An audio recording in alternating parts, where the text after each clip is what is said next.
අයිබෝවන් අදත් අපිත් එක්ක එකතු වෙලා ඉන්න හැමෝටම අද අපි කතා කරන්න යන්නේ හොටෙල් ලෝකයේ ගොඩක් වෙලාවට මතු පිටින් විතරක් දකින ඒත් ඇත්තටම හරිම වැදගත් අංශයක් ගැන. ඒ තමයි හොටෙල් ගෘහපාලනය. හවුස් කීපින් කියලා කියන්නේ. අපිට ලැබිලා තියෙනවා මේ ගැන ලියවුණු විවිධ සටහන් අදහස් වගේක්. ඉතින් සාමාන්‍යයෙන් කවුරු හරි හවුස් කීපින් කිව්වම හිතන්නේ අර කාමර අස්කරන එක, පොඩක් අතු ගාලා දාන එක, ඒ වගේ දෙයක් විතරයි නේද?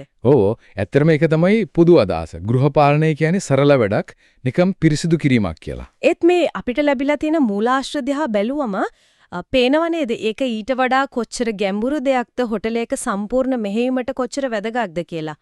අපි බලමු මේ පිරිසිදු කිරීමට එහාගේ ඇත්තම කතාව මොකක්ද කියලා. හරියටම. ඒක තමයි අපි අද හොයලා බලන්න යන්නේ. මොකද මූලාශ්‍ර වලිනුත් පැහැදිලිවම පේනවා යථාර්ථයේ ගොඩක් වෙලාවට හිතනවට වඩා සංකීර්ණයි. ඒ වගේම ඇත්තටම පුදුම හිතෙන තරම් වැදගත්. එහෙනම් අපි පටන් ගමු අර පුදු වරදි වැටහිමින්බ. ගොඩක් දෙනෙක් හිතන්නේ මේක කරන්න ලොකු දැනුමක්, නිපුණතාවක් ඕන නෑ. සමහර විට හෝටලේ තියෙන අඩුම වැදගත්කමක් තියෙන ජොබ් එකක් කියලා නේද? ඔව්, ඒ ආකල්පෙ තියෙනවා. ඒක පුදුමෙකුත් නෙවෙයි සමහර විට. හැබැයි මූලාශ්‍ර එකක් නෙවෙයි ගණනාවක්ම අවධාරණය කරන දෙයක් තමයි මේ ගෘහපාලනය කියන්නේ හෝටලයක මෙහියුම් කොඳුනාරටිය වගේ දෙයක්. කොඳුනාරටිය. ඔව්. ඒ වගේම සමහර තැන්වල කියනවා ඒක හෝටලේ හදවත කියලා. හදවත. ඒ කියන්නේ ඒ තරම්ම වැදගත්? අනිවාර්යයෙන්ම. හිතන්නකෝ කොඳුනාරටිය නැතුව ශරීරයකට පවතින්න බෑනේ. හදවත නැතුව පවතින්නත් බෑ. ඒ වගේ තමයි. හෝටලේ මුළු පැවැත්ම ඒක සුමුට ක්‍රියාකාරීත්වය මේ අංශ මත ගොඩක් දුරට රඳා පවතිනවා කියලා මේ මූලාශ්‍රවල කියවෙන්නේ. මේක නිකම්ම රස්සාවක් නෙමෙයි. ඒක ඇත්තටම වෘත්තීය දෙපාර්තමේන්තුවක්. හරිම බලවත් වචන දෙකක්. කොඳුනාරටිය සහ හදවත. ඒ කියන්නේ හෝටලයක සාර්ථකත්වයට මේක නැතුවම බෑ කියන එකද? හරියටම. කොහොමද ඒක වෙන්නේ? මොකක්ද ඒකට හේතුව? ප්‍රධානම කාරණය තමයි මේ මූලාශ්‍රත් පෙන්වා දෙන විදියට ආගන්තුකයාගේ අත්දැකීම.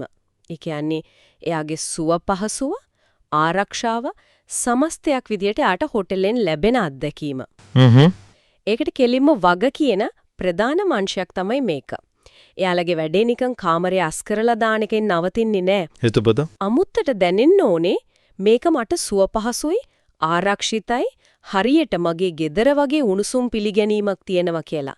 අන්න ඒ වගේ පරිසරයක් හදන එක දක්වා යාළගේ වගකීම යනවා.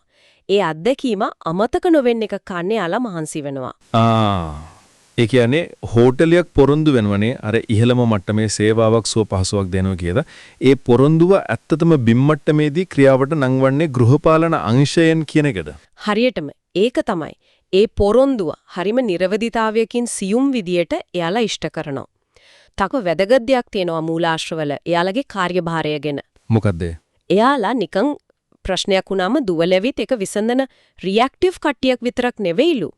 ඊට වඩා ක්‍රියාශීලී ප්‍රොඇක්ටිව් පිරිසක්. ක්‍රියාශීලී ඒ කිව්වේ ඒකේ මොකක් හරි අඩුපාඩුවක් ප්‍රශ්නයක් වෙනකම් බලන් ඉන්නේ නැහැ. අමුත්තාට හොඳම අත්දැකීම දිගටම තියාගන්න. ඒ தත්ත්වය පවත්වාගෙන යන්න කලින්ම හිතලා සැලසුම් කරලා වැඩ කරනවා. ඒක නම් ඇත්තටම වැදගත් කාරණයක්. එතකොට දැන් පැහැදිලි මේ වගකීම අර අමුත්තන් ඉන්න කාමරවලට විතරක් සීමා වෙන්නේ නැති පාටයි. හෝටලයක් ගත්තම. කොයි වගේ තැන්වලටද මේ ගෘහපාලන අංශයේ බලපෑම නැත්තම් වගකීම තියෙන්නේ? ඔව් ඒකත් හරිම පුළුල් පරාසයක්. අපිට ලැබුණු මූලාශ්‍රවල කියන විදිහට නම් කෙටියම කිව්වොත් හෝටලේ හැම තැනකම. හැම තැනකම. ඔව් සෑම පොදුව සහ පෞද්ගලික ප්‍රදේශයකම.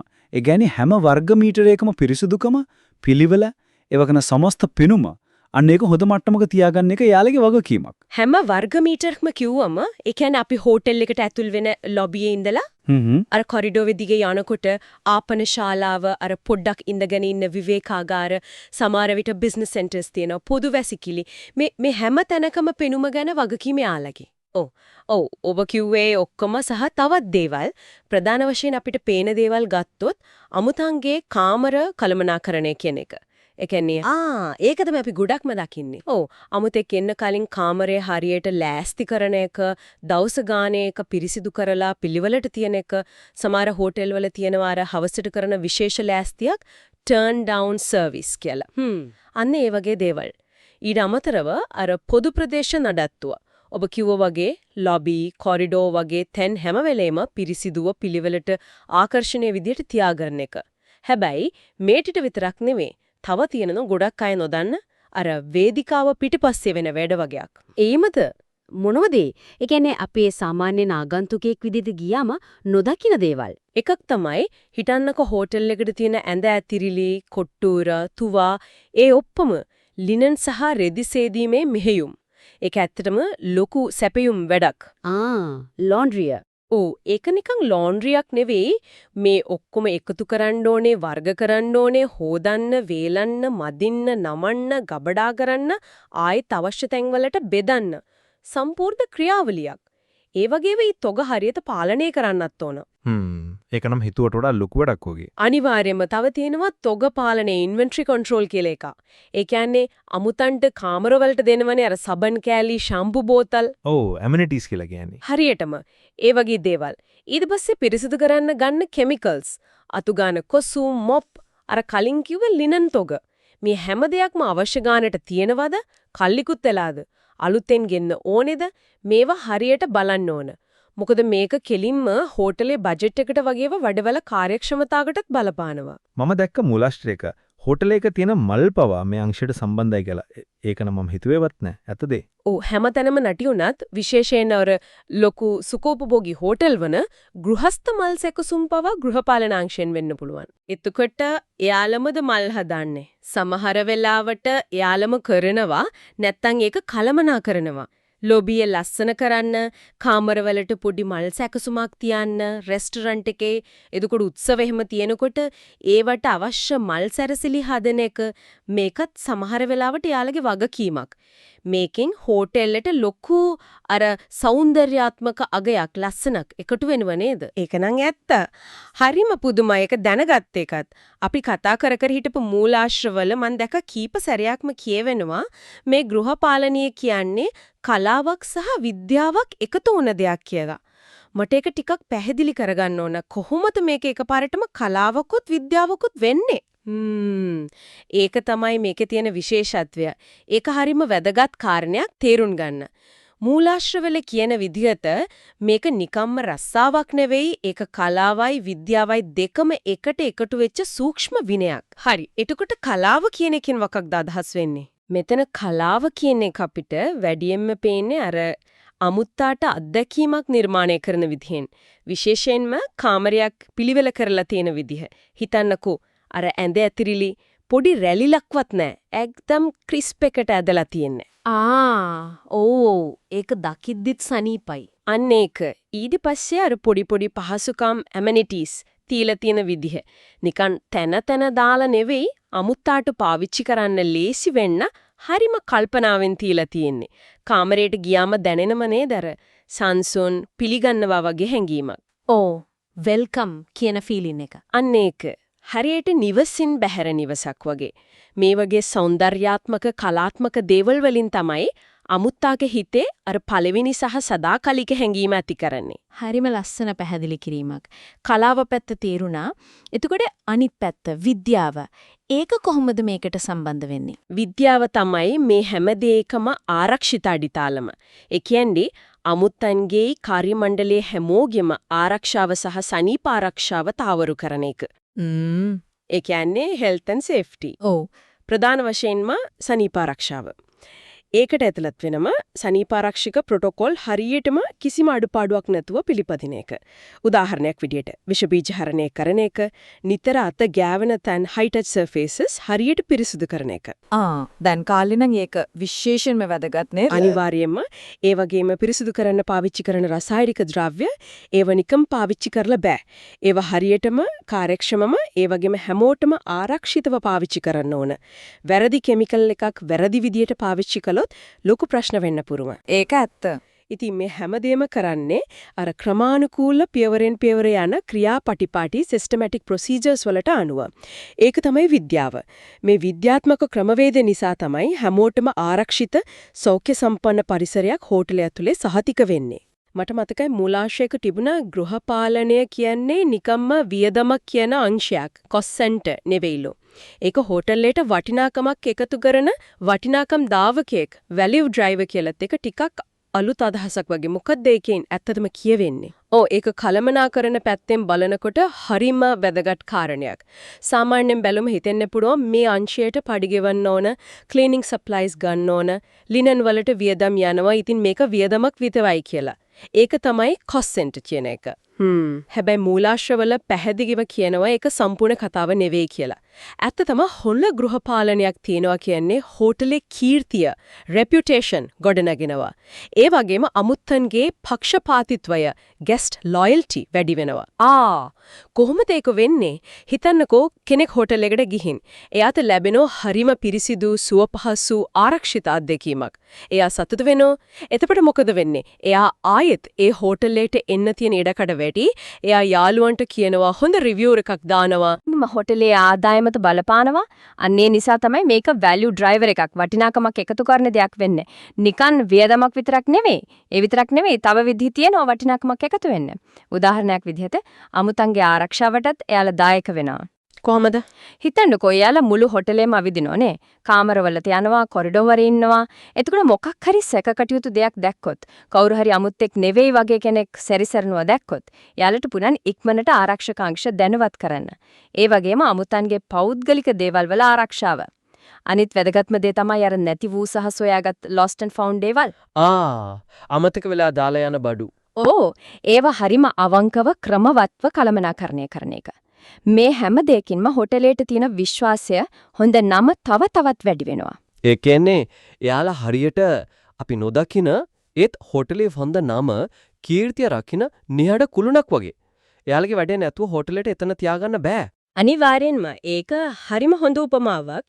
හෝටලයක් දෙන අර විශිෂ්ටත්වයේ කියන පොරොන්දුව තියෙනවනේ. ඒක ඉටු කරන්න අවශ්‍ය ශක්තිය අඩිතාලම නිහඬවම හදලා දෙන්නේ ගෘහපාලන අංශය තමයි. මේ ඔක්කොම අහගෙන ඉද්දී ඇත්තටම හිතෙනවා අපි හෝටලයකට ගියාම අර පිරිසිදු කරන කාර්ය මණ්ඩලය දිහා බලන විදිය පොඩ්ඩක් වෙනස් වෙන්න ඕනේ නේද? එයාලා කරන සේවය ගැන තියෙන අර සාමාන්‍ය ආකල්පය එච්චර හරි නෑ වගේ නේද? නියත වශයෙන්ම මූලාශ්‍රත් ඒකම තමයි කියන්නේ. එයාලව නිකන්ම පිරිසිදු කරන්නන් කියලා කොටු කරන එක හරිම අසාධාරණයි. ඒ වෙනුවට එයාලා ආගන්තුක සත්කාර ක්ෂේත්‍රේ නැතුවම බැරි දක්ෂ පුහුණු වෘත්තිකයන් පිරිසක් විදියට හඳුනා ගන්න ඕන. ඒ ගෞරවය යාලට දෙන්න ඕන කියලායි අවධාරණය වෙන්නේ. මූලාශ්‍රවල අර වැරදි වැටහීමයි ඇත්ත තත්ත්වයයි අතර වෙනස හරි ලස්සනට පැහැදිලි කරලා තියෙනවා. කොම්මද? මෙහෙමයි කියන්නේ වැරදි වැටහීම. අවධානය දෙන්නේ නිකම් වැඩක් ඉවර කරන එකට උදාහරණයක් බිම අතුගාන එක. කාර්යභාර ප්‍රතික්‍රියාශීලී. ඩර්ටි වුණාම ක්ලීන් කරනවා. බලපෑම පිරිවේ මධ්‍යස්ථානයක් වියදමක් විතරයි. යථාර්ථය අවධානය දෙන්නේ සම්පූර්ණ අත්දැකීමක් හදන එකද. සුවපහසු ආරක්ෂාව පිළිගැනීම, කාර්යභාර ක්‍රියාශීලී ප්‍රශ්නෙන්න කලින් වළක්වනවා, ස්ටෑන්ඩඩ් එක තියාගන්නවා, අමුත්තන්ගේ සතුටට අත්‍යවශ්‍යයි. බලපෑම වටිනාකම් දාවකයෙක්. ආදායම හොඳ නම ලොයල්ටි වැඩි කරනවා. ඒ වෙනස නම් ගොඩක් පැහැදිලි. මට මතකුණා ඒක මූලාශ්‍රයක මේ ගෘහපාලන අංශය අයිස්පරයකට සමාන කරලා තිබුණා. ඒකත් හරිම ගැළපෙන දෙයක් වගේ දැනුනේ වෙලාවේ. ඒක කදිම උපමාවක් මේක තේරුම් ගන්න. අයිස්පරයක් වගේම තමයි අපි අමුත්තන් විදිහට දකින්නේ අර වතුරෙන් උඩ තියෙන පොඩි ලස්සනට පේන කොටස විතරයි. ඒ කියන්නේ අර පිරිසිදු කාමරේ, ලස්සන ලොබිය. පීවලට තියෙන රෙස්ටොරන්ට් එක ඒ ටික ඒත් අර පේන පොඩි කෑල්ල ඒ විදිහට තියාගන්න වතුර යට හැංගිලා තියෙන අපිට කොහෙත්ම නොපෙනෙන විශාල දැවැන්ත පද්ධතියක් තියෙනවා. පරිපාලනයේ සැපයුම් සනීපාරක්ෂක ක්‍රියාවලි පුහුණුව මේ හැමදේම අර වතුර යට තියෙන නොපෙනෙන කොටස. මුළු හෝටලෙම ස්ථාවරත්වයේ රඳාපවතින්නේ අන්නේ නොපෙනෙන ලොකු කොටස මතයි. එසේනම් අද අපි මේ කරපු කතාබහෙන් මේ මූලාශ්‍රය ඇසුරෙන් පැහැදිලි වෙනවා හෝටල් ගෘහපාලනය කියන්නේ මතු පිටින් පේනවට වඩා කොච්චර ගැඹුරු සංකීර්ණ ඒ වගේම හෝටලයක පැවැත්මට කොච්චර අත්‍යවශ්‍ය දෙයක්ද කියන එක. නිකම්ම පිරිසිදු කිරීමක් නෙවෙයි, ඒක කලාවක්, විද්‍යාවක්, ලොකු මෙහෙයුමක්. හරියටම අද අපි කතා කරතු දේවල් වලින් මතක තියාගන්න වටිනම කරුණු ටික තමයි ගෘහපාලනය කියන්නේ හෝටලේ කොඳු නාරටියයි හදවතයි කියන එක. අමුත්තාගේ අත්දැකීමට කෙලින්ම වග කියන එක. ඒ වගකීම කාමරයට විතරක් සීමා නොවි මුළු හෝටලේම පැතිරලා තියෙන එක. ඒ වගේම මේක කලාවයි විද්‍යාවයි දෙකේම එකතුවක් කියන එක සහ වැදගත්ම දේ මේක නිකම් වියදමක් නෙවෙයි හෝටලෙට වටිනාකමක් එකතු කරන දෙයක් කියන එක. ඒ වගේම මේ ක්ෂේත්‍රයේ වැඩ කරන අයගේ වෘත්තීය භාවය සහ යාලට ලැබිය යුතු ගෞරවය. අවසාන වශයෙන් අද අපි කතා කරපු මූලාශ්‍රවල කෙලින්ම කියලා නැතත් මේ කාරණා ඔක්කොම එකට තියලා බලද්දි මට තව දෙයක් හිතෙනවා.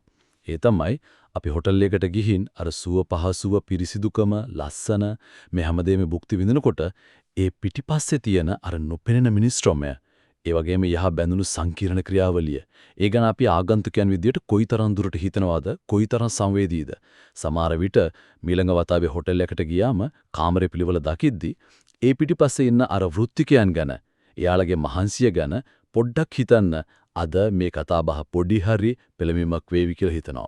අපගේ මෙම සංවාදය ගෘහපාලනය ගැන යම්කිසි අවබෝධයක් ගැන උපකාර වුණා කියලා අපි හිතනවා. එහෙනම් මේ වගේ තවත් ප්‍රයෝජනවත් මාතෘකාවක් සමග නවත් මේ වගේ පොඩ්කාස්ට් එකකින් මුණ ගැසෙමු. ස්තුතියි.